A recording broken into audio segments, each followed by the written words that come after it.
ঘোড়ার গাড়িতে বিদায়, এ যেন শুধুই বিদায় নয়, ভালোবাসা আর কৃতজ্ঞতার এক অনন্য দৃশ্য।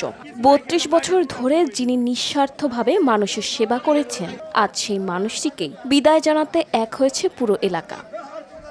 যেখানে কেটেছে জীবনের শ্রেষ্ঠ সময়, সেই কর্মস্থল ছেড়ে যাওয়ার বেদনা ভাষায় প্রকাশ করা কঠিন। দীর্ঘ ৩২ বছর বিনা বেতনে মসজিদের ইমামতি করে মুসল্লি ও এলাকার সর্বস্তরের মানুষের আস্থার প্রতীকে পরিণত হয়েছেন তিনি। বলছি জামালপুরের মেলান্দহ উপজেলার দুরমুঠ ইউনিয়নের সরুলিয়া জামে মসজিদের ইমাম হাফেজ আলমগীর হোসেনের কথা।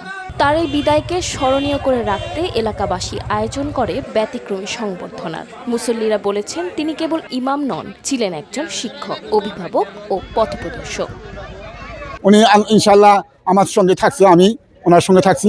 আমরা দুজনে ভালোভাবে মিলেঝুলে আসলাম। এতদিন ভাইকে আজকে প্রায় ৩২ বছর থেকে উনি ইমামতি করে আছে। তার কোনো দুঃসফরাত কোনোদিন আমরা পাই নাই। উনি খুব সুন্দরভাবে চলছে, আমাদের বাড়ি ঘরে গেছে, আমার বলে আমাদের সঙ্গে খুব ভালো মেল মহব্বতে থাকছে। বিগত ৩২ বছর পূর্বে আমাদের এখানে ইমামতি কাজ শুরু করেন। ইমামতি আমাদের সুন্দরভাবে পড়িয়েছেন এবং সবাই ওনার অত্যন্ত প্রশংসা করেন, অত্যন্ত ভালো মানুষ উনি।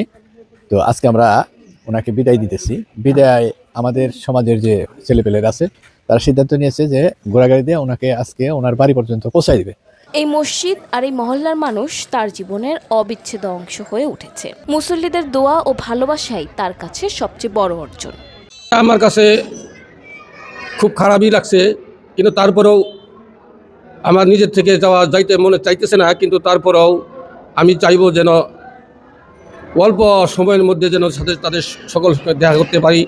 আমার মতো না, আমার সে ভালোভাবে প্রত্যেক দেশের প্রত্যেকটা জায়গায় ভালোভাবে তারা এলাকার মধ্যে থেকে এলাকার মানুষের সঙ্গে সহযোগিতা করে দিনের খেদমত করে সঠিকভাবে যেন সঠিক দিনের মূল্যায়ন করে মানুষের মূল্যায়ন করে তারা যেন সঠিকভাবে দিনের খেদমত করে তাদের গন্তব্যস্থলে পৌঁছতে পারে, এটি আমার আশা।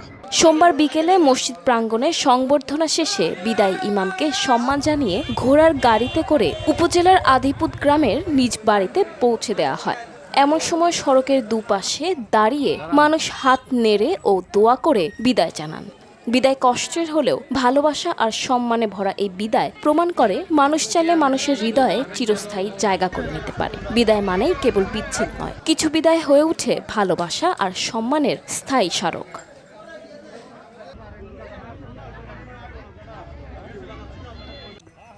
দাঁড়ান।